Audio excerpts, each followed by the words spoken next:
Kejari Pringsewu telah menetapkan tersangka atas dugaan korupsi di Sekretariat DPRD Pringsewu. Pejabat Pelaksana Teknis Kegiatan atau PPTK Makan dan Minum Sekretariat DPRD Pringsewu, Sri Wahyuni telah ditetapkan sebagai orang yang paling bertanggung jawab atas perkara tersebut.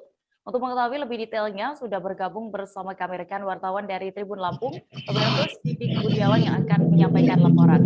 Halo Didik. Halo, selamat siang Dea.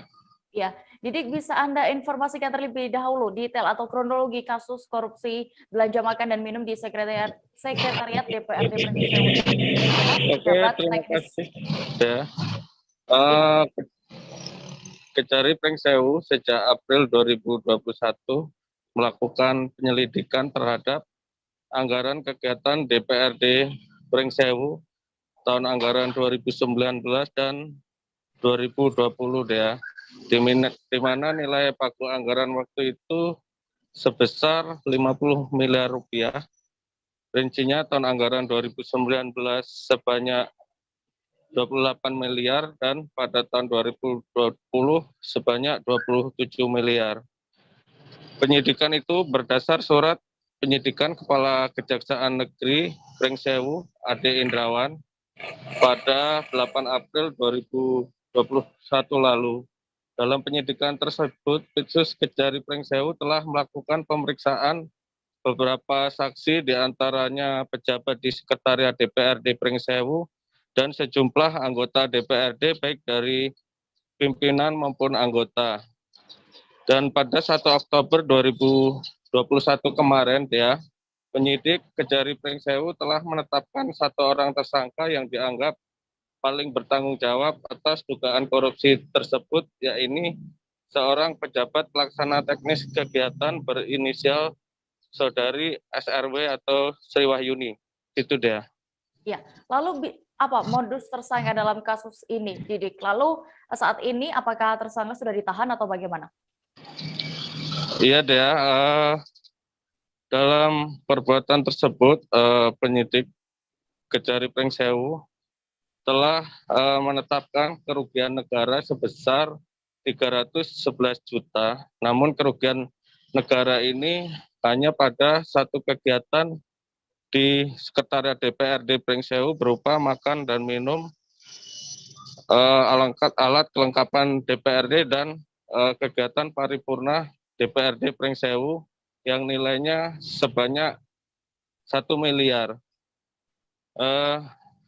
Dari perbuatan itu ditemukan modus tersangka dalam melakukan perbuatannya dengan mengadakan markup kegiatan. Ya, lalu saat ini tersangka sudah ditahan atau bagaimana? Dan dari Kejari sendiri, apakah sudah ada informasi terkait nanti proses hukum selanjutnya, Didik? Tersangka saat ini sudah ditahan ya. Kejari Pringsewu telah menetapkan tersangka ini sebagai tahanan kota, mengingat pertimbangan selama ini tersangka kooperatif dan kondisi kesehatan tersangka tidak baik yang dibuktikan dengan surat rekam medik. Selain itu, pihak keluarga tersangka juga telah membuat surat pernyataan supaya tersangka selalu kooperatif. Selain itu, tersangka juga telah mempunyai itikat baik untuk mengembalikan nilai kerugian negara itu dengan menitipkan uang senilai 295 juta ke penyidik Kejaksaan Negeri Pringsewu. Saat ini penyidik Kejari Pringsewu telah melanjutkan penyidikan dan mempersiapkan berkas perkara tersebut untuk proses selanjutnya, diantaranya rentut dan pelimpahan ke pengadilan negeri. Begitu deh.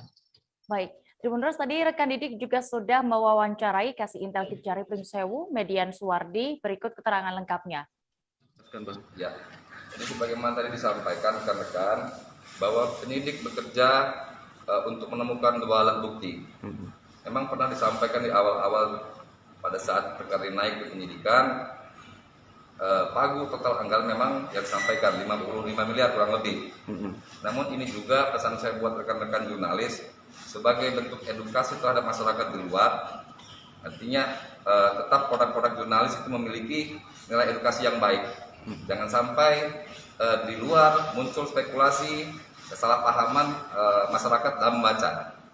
Jadi untuk tadi jawab pertanyaannya, saya sampaikan untuk hasil perkembangan penyidikan yang ditemukan 2 alat bukti akhirnya terhadap 2 kegiatan tadi yang saya sampaikan. Kegiatan yang dengan tersangka PPTK-nya. Kegiatan makan minum ya Pak? Ya. Belum di kegiatan lain? Ya, artinya akan ada kemungkinan di kegiatan lain juga? Sementara ini sudah kita kembangkan sampai di tahap sana, namun 2 alat bukti yang terpenuhi ada di kegiatan TSK SRW. Ya. Makan dan minum ini aja. Ya. Dengan nilai total? Tadi kalau pagunya 2019-2020 1.095.770.000 rupiah. Oke ya, makasih ya kawan-kawan. Jangan lupa subscribe, share, komen, dan like ya.